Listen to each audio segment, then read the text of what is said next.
গদাধর। আগে মালিক, সব তো খুব সুস্বাদু। রান্নাঘরে নতুন বাবুর্চি। না গদাধর, আমি স্বাদের কথা জিজ্ঞেস করিনি।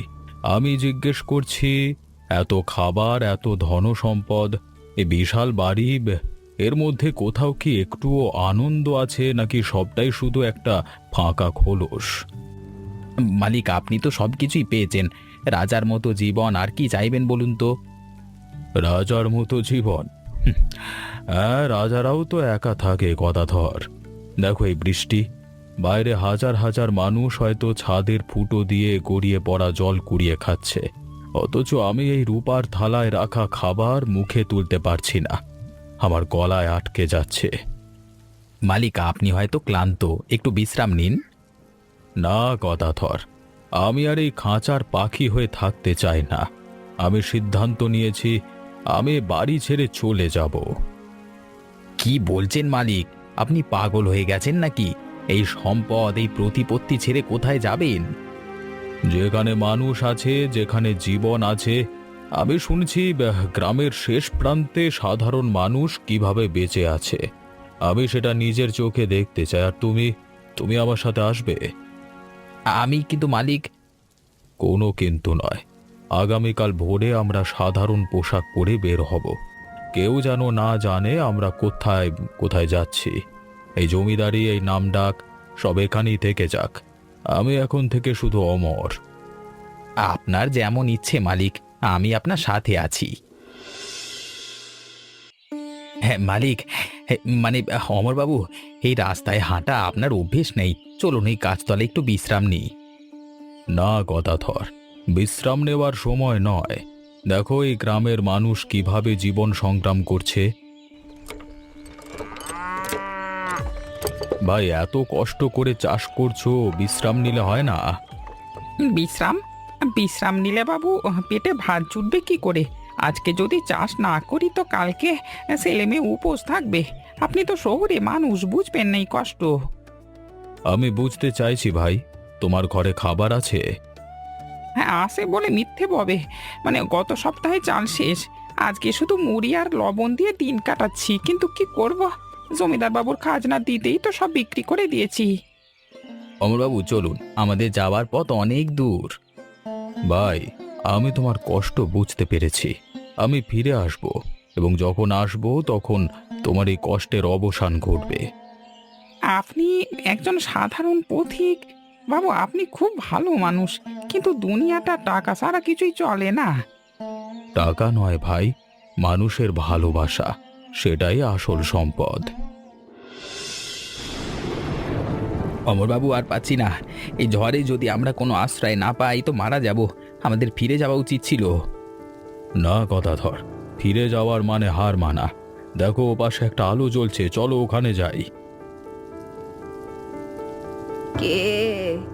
এত রাতে কে টোকা দিচ্ছে? মা, আমরা পথ হারিয়েছি, ঝড়ে আটকা পড়েছি, একটু আশ্রয় দিতে পারবেন? এসো বাবা এসো, ভিজে যেও না, এই ঠান্ডায় অসুখ হয়ে যাবে। তোমার নিশ্চয়ই খিদে পেয়েছে, কিন্তু আমার ঘরে কিছুই নেই বলতে গেলে। শুধু এক হাঁড়ি মুড়ি আর লবণ আছে, সেটাই খেতে হবে। আপত্তি করবে না তো? মা, আপনি নিজের জন্য রেখেছেন? আমি তো আগেই খেয়েছি বাবা, তোমরা দুজনে ভাগ করে খাও। মা, আপনার নিজের খাবার আমাদের দিয়ে দিলেন, আপনি কি খেলেন? আমার পেট ভরে গেছে বাবা, তোমাদের মুখের হাসি দেখলেই আমার ক্ষুধা মিটে যায়। ওইদিকে দেখো গদাধর, ওই মহিলা কেন কাঁদছে? মা, কি হয়েছে? কাঁদছো কেন? আমার ছেলেটার জ্বর 3 দিন ধরে ছাড়ছে না। ডাক্তারবাবু ওষুধ লিখে দিয়েছিলেন, কিন্তু টাকা নেই বলে কিনতে পারিনি। এখন ছেলেটা ঘুমের মধ্যেই চটপট করছে। বাবা, আমাদের গ্রামে ডাক্তার নেই, ওষুধের দোকান নেই। শহরে যেতে হলে ভাড়া লাগে, যা আমাদের সাধ্যের বাইরে। মা, আপনার ছেলের জ্বর কমানোর জন্য কি ঘরের কোনো উপায় জানা আছে, ঘরোয়া? জানি বাবা, কিন্তু জ্বালানি নেই। গত দুদিন থেকে চুলা জ্বলেনি, তাই গরম জলও করতে পারছি না। অমরবাবু, তো এটা তো আমরা কল্পনাও করিনি, এত কষ্ট, এত অভাব। হ্যাঁ কথাধর, আমরা জমিদার বাড়িতে বসে ভাবতাম গ্রামের মানুষ সুখে আছে, কিন্তু আসল সত্যটা এখানে। এই মানুষগুলো শুধু বেঁচে আছে, জীবনযাপন করছে না। তাহলে কি করব? আমাদের কাছে তো এখন বেশি টাকা নেই। টাকা নয় কথাধর, আমাদের কাছে এখন ইচ্ছা শক্তি আছে। আমার ব্যাংকে যে টাকা জমা আছে সেটা তো আমারই। আমি ঠিক করেছি এই টাকাগুলো আর সিন্ধুকে পড়ে থাকবে না, এগুলো এই মানুষদের মুখে হাসি ফোটাবে। কিন্তু কিভাবে? সবাই তো জানেন আপনি কে। ঠিকই তো, কেউ জানবে না। আমরা লুকিয়ে লুকিয়ে সাহায্য করব রাতের অন্ধকারে, কারণ দানের আসল স্বাদ তখনই যখন দাতাকে কেউ চিনতে পারে না। অমরবাবু, এত রাতে বের হওয়াটা ঝুঁকিপূর্ণ। যদি কেউ দেখে ফেলে, পুলিশ বা জমিদার বাড়ির লোকজন ভাববে আমরা চোর। চোর নয় কথাধর, আমরা বিতরণকারী। মনে রাখবে, এই কাজটা আমাদের জন্য নয়, ওই ঘুমন্ত শিশুদের জন্য যাদের পেটে আজকে খাবার নেই। চলো তাড়াতাড়ি করো। এই পরিবারটার কথা মনে পড়ছে। গতকাল যে মহিলাটি ওষুধের টাকার অভাবে কাঁদছিল, এটা তারই বাড়ি। হ্যাঁ, এই টাকা দিয়ে সে ওষুধ কিনতে পারবে। এই চাল ডাল দিয়ে অন্তত 1 সপ্তাহ তাদের চুলা জ্বলবে।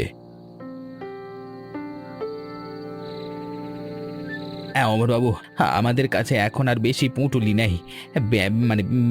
ব্যাংক থেকে যে টাকা তুলেছিলাম তার অর্ধেক শেষ। অর্ধেক? মানে আমরা এখনো অনেক মানুষকে সাহায্য করতে পারবো, কিন্তু কথাধর মনে রাখবে, এই টাকা ফুরিয়ে গেলে কি হবে? তাহলে তো আবার সেই আগের অবস্থা, মানুষ আবার কষ্ট পাবে।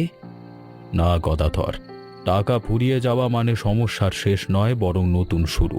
আমি বুঝতে পারছি, শুধু মাছ দেওয়া নয়, মাছ ধরা শেখানো জরুরি। কিন্তু আজকের রাতটা শুধু মাছ দেওয়ার। চলো, শেষ কয়েকটি বাড়ি চলো।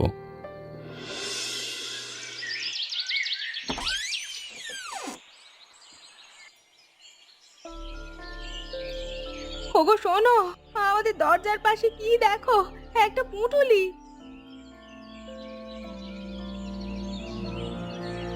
এই যে চাল আর এই যে ডাল, আর এইটা কি টাকা? এ তো ওপরওয়ালার দান, তিনি আমাদের কষ্ট দেখেছেন। না না, এ কোনো অচেনা দয়ালু মানুষের কাজ। গতকাল রাতে কেউ এসেছিল, আমি শব্দ শুনেছিলাম। অমরবাবু দেখুন, ওই মহিলাটি যিনি গতকাল কাঁদছিলেন, তিনি এখন হাসছেন। তার ছেলেটি নতুন জামা পরে লাফালাফি করছে। হ্যাঁ গদাধর, এই হাসির দাম কি আমার জমিদারির বাড়ির সব সম্পদের চেয়ে কম? না মালিক, একদম না। কিন্তু এটা কতদিন চলবে? টাকা তো শেষ হয়ে যাবে। টাকা শেষ হলে অন্য উপায় বের করব, কিন্তু আজকের এই আনন্দ, আজকের এই হাসি, এটা আমাকে নতুন শক্তি দিয়েছে। আমি বুঝতে পারছি মানুষের মুখের হাসি আসল সম্পদ। রামু কিছু বুঝে ফেলেছে নাকি? চলো গদাধর, আমাদের আরো কাজ আছে। অমরবাবু, হিসেবটা ভালো নয়। আমরা গত 1 সপ্তাহে যে পরিমাণ সাহায্য করেছি, তাতে আমাদের জমানো টাকা স্বর্ণের প্রায় অর্ধেক শেষ হয়ে গেছে। অর্ধেক মানে? হ্যাঁ, গ্রামের মানুষের অভাব যে এত বেশি তা আমরা আন্দাজ করতে পারিনি। প্রতিদিন অন্তত 20টি পরিবারকে সাহায্য করতে হচ্ছে। এই হারে চললে আর মাত্র 2 সপ্তাহের মতো মাল থাকবে। তারপর আবার সেই আগের অন্ধকার, আবার সেই ক্ষুধার্ত শিশুদের কান্না। না না গদাধর, সেটা হতে দেওয়া যাবে না। কিন্তু উপায় কি? আমাদের কাছে আর তো কোনো সম্পদ নেই।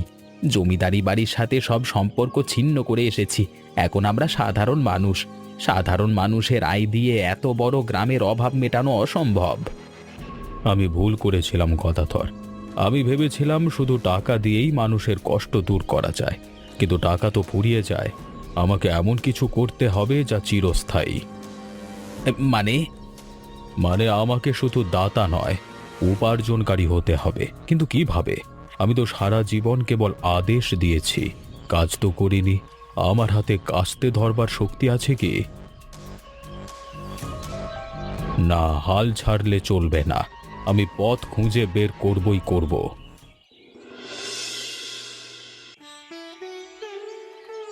বাবু, আপনি আবার এখানে? গত রাতে যে পুঁটুলিটা আমার দরজায় পেয়েছিলাম সেটা আপনারই কাজ না? তুমি কি করে বুঝলে? বাবু, আপনার হাত দেখেই বোঝা যায়। এ হাতে কখনো লাঙল ধরা হয়নি, কিন্তু চোখে যে মায়া তা শুধু টাকার থলি থেকে আসে না, হৃদয় থেকে আসে। আর গত রাতে আমি আপনাকে এই জমির পাশ দিয়ে যেতে দেখেছিলাম। ঠিক ধরেছ নিতাই, আমিই ছিলাম। কিন্তু এখন সমস্যা হলো টাকা ফুরিয়ে আসছে। আমি আর কতদিন শুধু দান করে চলবো? তাহলে কাজ শুরু করুন বাবু। কাজ মানে? হ্যাঁ, মানুষকে সাহায্য করতে চাইলে নিজের হাতেও কাজ করতে হবে। দেখুন, এই জমিটা আমার, কিন্তু আমি একা সব কাজ পারি না। যদি আপনি আমার সাথে কাজ করেন তবে ফলন বাড়বে। সেই ফলন বিক্রি করে যা লাভ হবে তা দিয়ে আপনি আরও মানুষকে সাহায্য করতে পারবেন। এটাই হবে টেকসই সাহায্য। তুমি আমাকে কাজ শেখাবে? একজন জমিদারকে? এখানে কোনো জমিদার নেই বাবু, এখানে শুধু একজন মানুষ আছে যা অন্য মানুষকে সাহায্য করতে চায়। আর সাহায্যের সবচেয়ে বড় রূপ হলো নিজে পরিশ্রম করে অন্যের পাশে দাঁড়ানো। আপনি রাজি? রাজি নিতাই, রাজি। আমি আজ থেকে তোমার সহকর্মী।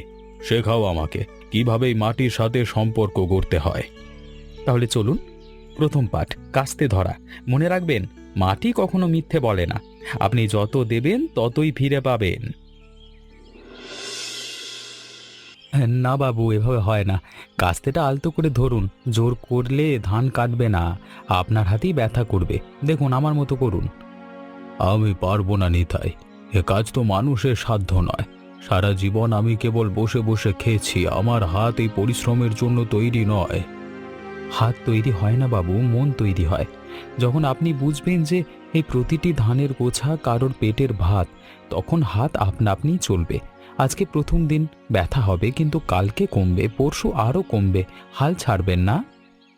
জমিদার এখন কৃষক, অহংকার এখন মাটির সাথে মিশে গেছে। ভালো হয়েছে বাবা, ভালো হয়েছে।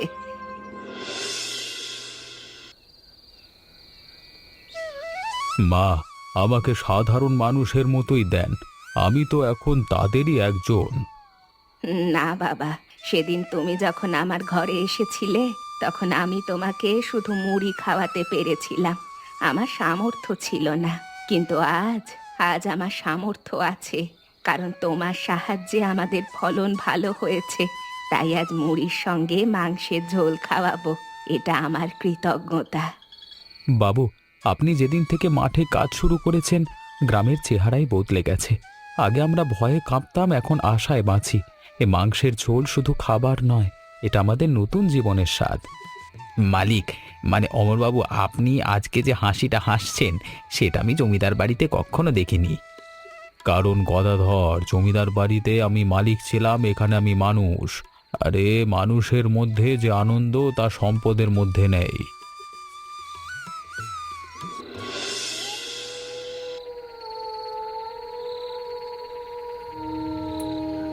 বাবা অমর, তুমি সত্যিই সাধারণ মানুষ নও।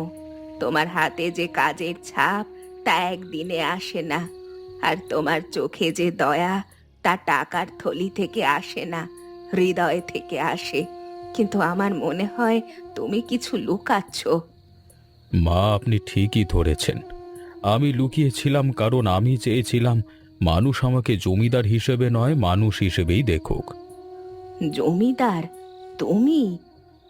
হ্যাঁ মা, আমি অমরনাথ রায় চৌধুরী, শহরের সেই বিশাল জমিদার বাড়ির মালিক। আমার কাছে অগণিত ধনসম্পদ ছিল, কিন্তু সেই সম্পদের মধ্যে আমি একা ছিলাম। নিঃসঙ্গতা আমাকে গ্রাস করছিল, তাই আমি সব ছেড়েই গ্রামে এসেছিলাম। তাই বলে তুমি আমাদের কাছ থেকে লুকিয়ে থাকবে? আমরা তো তোমাকে আপনজন মনে করি। মা, আমি লুকাইনি। আমি শুধু আমার অহংকার ত্যাগ করেছি। জমিদার বাড়িতে আমি মালিক ছিলাম, এখানে আমি সেবক।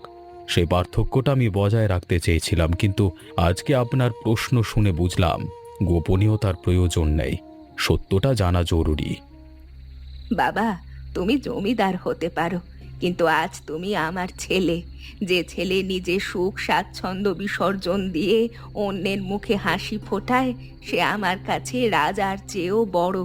তোমার এই পরিবর্তনই তোমার আসল পরিচয়। ধন্যবাদ মা। আপনার এই আশীর্বাদই আমার সবচেয়ে বড় সম্পদ। এখন ঘুমাও বাবা, আগামীকাল আবার নতুন দিন, নতুন কাজ। বাবু, এই ফলন দেখেছেন? গত বছরের চেয়ে দ্বিগুণ। আপনার পরিশ্রমই এর পেছনে কাজ করেছে। না নিতাই, এটা আমাদের সবাইয়ের পরিশ্রম। আমি তো শুধু আমার অংশটুকু দিয়েছি, আর এই ফলনের লাভের যে অংশটা আমার পাওনা সেটা দিয়ে আমরা গ্রামের সেই 3টি অসহায় পরিবারের ঘর মেরামত করে দেব। অমরবাবু, ব্যাংকে যে টাকা জমা ছিল তার সামান্য অংশ বাকি, কিন্তু আজকে দেখছি আমাদের আয় বেড়েছে। আমরা এখন নিজের পায়ে দাঁড়াতে পারছি। হ্যাঁ গদাধর, টাকা ফুরিয়ে যাওয়ার ভয় আর নেই, কারণ আমরা এখন টাকার উপর নির্ভরশীল নই।